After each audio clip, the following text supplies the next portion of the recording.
আপনাদের সকলকে আমার আইসিডিএস হেল্প জোনে স্বাগত। আজকের যে বিষয় নিয়ে আলোচনা করব, আভা আইডি আপনারা কিভাবে তৈরি করবেন বা কাদের আধার কার্ড দিয়ে হবে, তো সেই বিষয় নিয়ে আজকের এই ভিডিও। তবে আমার আভা আইডি নিয়ে অনেকগুলো ভিডিও ছিল, সেগুলো ইউটিউব নিজে থেকেই রিমুভ করে দেয়, কারণ ইউটিউবের নিজস্ব কিছু গাইডলাইন আছে, সেই নিয়মগুলো ভঙ্গ করলে কিন্তু ভিডিও অটোমেটিক ডিলিট হয়ে যায় বা ডিলিট করে দেয় ওরা। তো আমার এরকমই দুটি আভা আইডি নিয়ে ভিডিও ছিল, দুটি রিমুভ করে দিয়েছে ইউটিউব থেকে, আপনারা হয়তো খুঁজে পাচ্ছেন না। তবে আমি বেশি কিন্তু আপনাদের যে আধার কার্ডের বিষয়টি বা এই কথাটি উচ্চারণ করতে পারবো না, কারণ বারবার বলার কারণেই আমার ইউটিউব থেকে আমার এই ভিডিওটি রিমুভ করে দিয়েছে। তো আপনারা বুঝে নেবেন, আমি অবশ্যই ডকুমেন্টস যেটা দিয়ে করতে হবে সেই বিষয়টিকেই বারবার তুলে ধরবো। তবে যে তথ্য দিয়ে আপনারা প্রোফাইল ভেরিফাই করে রেখেছেন, সেই তথ্য দিয়েই কিন্তু বেনিফিশিয়ারির আভা আইডি করতে পারবেন। তো আজকে কাদের করতে হবে? প্রত্যেকটি বেনিফিশিয়ারির কিন্তু এই আইডি করতে হবে, অর্থাৎ আয়ুষ্মান ভারত হেলথ অ্যাকাউন্ট, এটা প্রত্যেকের করতে হবে এবং প্রত্যেকের করতে পারবেন। এবার ধরুন বাচ্চাদের নিজস্ব যাদের কার্ড নেই, তাহলে তাদের কিভাবে করবেন? তাহলে তাদের যে প্রোফাইল মায়ের তথ্য দিয়ে ভেরিফাই করা আছে বা বাবার যে ডকুমেন্টস সেটা দিয়ে ভেরিফাই করা রয়েছে, তাদের সেই ডকুমেন্টস দিয়েই কিন্তু বেনিফিশিয়ারির আভা আইডি হয়ে যাবে।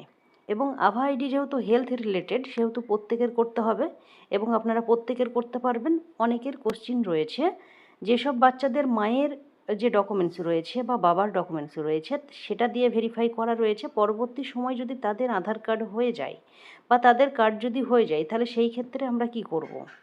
তো সেই ক্ষেত্রে আপনারা তাদের প্রোফাইলে অ্যাড করবেন, করে তারপরে কিন্তু আবারও আপনারা আইডি তৈরি করতে পারবেন। এটা নিয়ে কোনো সমস্যা কিন্তু হবে না। তবে আপনারা জানেন প্রত্যেককেই কিন্তু বলা হচ্ছে প্রত্যেকটা প্রজেক্টেই আপনাদের এই আইডিগুলো তাড়াতাড়ি করতে হবে, অর্থাৎ আপনারা লেট করবেন না। এবং এই আইডি করার জন্য শুধুমাত্র ফোন নাম্বার ভেরিফাই থাকতে হবে এবং কিভাবে করবেন আমি কিন্তু বিস্তারিত দেখাচ্ছি। আপনাদেরকে যে প্রসেসটি দেখাচ্ছি আমি 3 থেকে 6 যে বাচ্চারা রয়েছে তাদের দেখাচ্ছি, এইভাবেই কিন্তু প্রত্যেকটা বেনিফিশিয়ারির করতে হবে। অর্থাৎ নিয়ম কিন্তু সবার জন্য এক। এখানে আলাদাভাবে কোনো নিয়ম নেই যে আপনি যদি গর্ভবতীর করতে যান বা প্রসূতির করতে যান, কোনো নিয়ম কিন্তু কারোর আলাদা নেই। অর্থাৎ আপনারা প্রত্যেকের একই নিয়ম মেনেই কিন্তু আপনারা নিয়ম ফলো করে আপনারা আইডি তৈরি করতে পারবেন, তাতে কোনো সমস্যা নেই। এখানে দেখুন 3 থেকে 6 যে বাচ্চা রয়েছে সেই ঘরে যাব এবং আমি যে বাচ্চার এই যে আভা আইডি রয়েছে সেইটা করব। তো এখানে দেখুন আপনারা প্রথমেই বাচ্চাদের নামে চলে আসবেন এবং এই যে 3 ডট রয়েছে সেই 3 ডটে আপনারা ক্লিক করবেন। এখানে দেখতে পাচ্ছেন 3 ডট রয়েছে এবং এখানে দেখুন যে অপশানটি রয়েছে, এখানে এই অপশানটিতে আপনাদেরকে ক্লিক করতে হবে। আমি উচ্চারণ করছি না, কারণ করলেই আমার যেহেতু রিমুভ করে দিচ্ছে, আমি বিষয়টি আগেও বলেছি। এখানে দেখতে পাচ্ছেন ঠিক 4 নম্বরের অপশানে আপনারা চলে আসবেন। চলে আসার পরেই দেখতে পাচ্ছেন যদি বাচ্চার আধার দিয়ে প্রোফাইল ভেরিফাই করা থাকে তো অবশ্যই এই অপশানে ক্লিক করবেন। যদি না থাকে তাহলে কিন্তু নিচেকার যে অপশান রয়েছে, অর্থাৎ বাবা মায়ের যে কার্ড রয়েছে সেই কার্ড ব্যবহার করেও কিন্তু আপনারা আভা আইডি করতে পারবেন, তাতে কোনো সমস্যা নেই।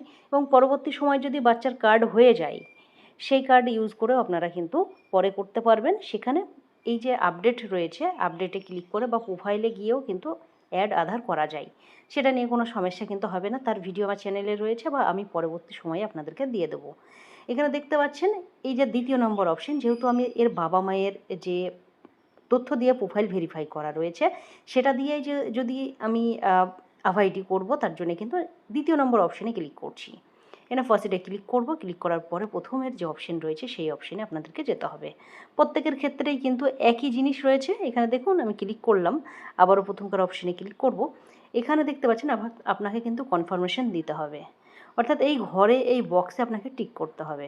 তো আমি এই বক্সে টিক করে নিলাম, তারপরে ভেরিফাই ক্লিক করে দিলাম। ভেরিফাই ক্লিক করলেই কিন্তু এই বেনিফিশিয়ারির আইডি তৈরি হয়ে গেল। এখানে দেখতে পাচ্ছেন আইডি কিন্তু তৈরি হয়ে গেল। অর্থাৎ এইভাবেই কিন্তু আইডি তৈরি করতে হবে। যাদের ফোন নাম্বার ভেরিফাই নেই তাদের কিন্তু ফোন নাম্বার ভেরিফাইয়ের একটি অপশন আসবে। এই আইডি তৈরি করার ভীষণই সহজ, কোনো রকমের জটিলতা নেই। আপনারা চাইলেই কিন্তু খুব সহজেই করতে পারবেন। এবং যেটা জটিলতা আছে সেটা হচ্ছে যে আপনারা আরেকটি যেটা বলেছেন যে জটিলতা আপনাদের দেখা দিচ্ছে, সেটা হচ্ছে একই আইডি নাকি প্রত্যেক বাচ্চার হচ্ছে। তো সেটাও আপনারা যারা বলেছেন এটাও ঠিক বলেছেন, কারণ এই যে আমি আইডি তৈরি করলাম, এই বেনিফিশিয়ারির দেখতে পাচ্ছেন আমার আইডি কিন্তু হয়ে গেল।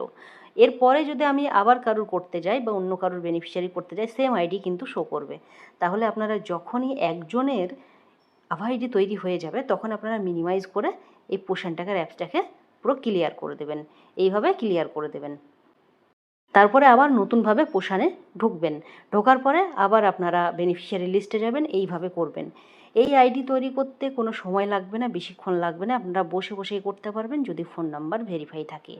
তো এটা নিয়ে খুব একটা যে আপনাদের সবথেকে সহজ কাজ বলতে গেলে এই আইডি তৈরি করা। অর্থাৎ এই আইডিগুলো যখনই তৈরি করবেন আপনারা কিন্তু কোনো রকমের তথ্য লাগছে না, শুধুমাত্র ফোন নাম্বার ভেরিফাই থাকলেই হবে। আর যদি আপনি চান যে কোনো বাচ্চার কার্ড হয়ে গিয়েছে, সেই কার্ড আপনি অ্যাড করতে চান, তাহলে সেই ক্ষেত্রে সেই বাচ্চার কার্ডটি লাগবে এবং তার যাবতীয় ডিটেলস কিন্তু আপনাকে সেখানে সাবমিট করতে হবে। সেটা কিভাবে করবেন, এখানে দেখুন 3 ডটে যাবেন, 3 ডটে গিয়ে দেখুন আবারও 4 নম্বর অপশানে ক্লিক করবেন। এখানে দেখতে পাচ্ছেন পোষণে কিন্তু আগেই বলে দিয়েছে, আগেই কিন্তু আপনাকে ফার্স্ট অপশান দিচ্ছে যদি বাচ্চার নিজের কার্ড থাকে তাহলে কিন্তু সেই কার্ড দিয়েই আপনাদেরকে আভা আইডি করতে বলছে। তো যেহেতু না থাকলে কিছু করার নেই। যদি ধরুন এই বাচ্চার যদি কার্ড থাকে সেই ক্ষেত্রে আপনি আপডেট এখান থেকে আপডেট করে নিতে পারবেন। এখানে দেখুন আপডেটে ক্লিক করলেন, যা তথ্য আছে একদম সেম টু সেম আপনাদেরকে এখানে বসাতে হবে। এবার এখানে এসে আরেকটি সমস্যা দেখা দিতে পারে, এই বাচ্চা যেহেতু প্রোফাইল আগে থেকেই আছে, আপনি এবার আধার কার্ডের ডিটেলস বসাবেন এখানে। এবার ধরুন প্রোফাইলে দেখা গেলো এক জন্ম তারিখ আছে আর আপনি দেখলেন যে আধার কার্ডে আরেক জন্ম তারিখ আছে, সেই ক্ষেত্রে কিন্তু এই আধার কার্ডটি যদি যখনই বসাবেন তখন কিন্তু এই ভেরিফাই আধারে ক্লিক করলে কিন্তু আর নেবে না, কারণ প্রোফাইলের সাথে এই যে আপনি সঠিক তথ্য দিচ্ছেন সেটার কিন্তু ম্যাচ হচ্ছে না। এটাও কিন্তু আপনাকে মাথায় রাখতে হবে। তাহলে সেই বাচ্চার কী করণীয়, সেই বাচ্চাকে আপনাকে সে আপনার সুপারভাইজারের দ্বারা ডিলিট করে নিতে হবে একদম, তাদের এন্ড থেকে ডিলিট করে নিয়ে তারপরে আবার নতুন করে কিন্তু তার আধার দিয়ে আপনারা নাম তুলবেন এবং এই আইডিটি তৈরি করবেন। তবে আশা করছি আপনাদের এই আভা আইডি নিয়ে কোনো রকমের কোনো সমস্যা হবে না। যদি সমস্যা হয় তো অবশ্যই আপনারা কমেন্টে লিখবেন, আর যা যা আপনারা সমস্যা ফেস করছেন বা প্রবলেম ফেস করছেন সেগুলো অবশ্যই অবশ্যই আপনারা কমেন্টে লিখবেন। আর কোন প্রজেক্ট থেকে কোথায় থেকে দেখছেন আপনারা অবশ্যই কমেন্টে লিখবেন। তো ভিডিওটা আমি এখানেই শেষ করছি। সকলে সুস্থ থাকবেন। আর আমি আপনাদেরকে বলে দিলাম আমার এই যে সমস্যা হয়েছিল, আমি আপনাদের এই আভা আইডি বা আধার কার্ড এই দুটি কথা উচ্চারণ করতে পারছি না, কারণ ইউটিউবের নিজস্ব কিছু গাইডলাইন রয়েছে, সেখানে নিয়ম মানতে হয়। সেখানে নিয়ম লঙ্ঘন করলেই কিন্তু ভিডিও তারা রিমুভ করে দেয় বা ডিলিট করে দেয়। তো সেই ক্ষেত্রে আমার হয়েছে, আমি এই জন্যেই কিন্তু সেগুলো আপনাদেরকে বলতে পারছি না। তো আশা করছি ভিডিওটা কেটে না দেখে পুরোটা দেখবেন, যদি যারা শেষ মুহূর্তে দেখছেন যদি বুঝতে না পারেন তো প্রথম থেকে দেখবেন, আশা করছি আপনাদের কোনো সমস্যা হবে না। সকলে সুস্থ থাকবেন, ভালো থাকবেন, ধন্যবাদ।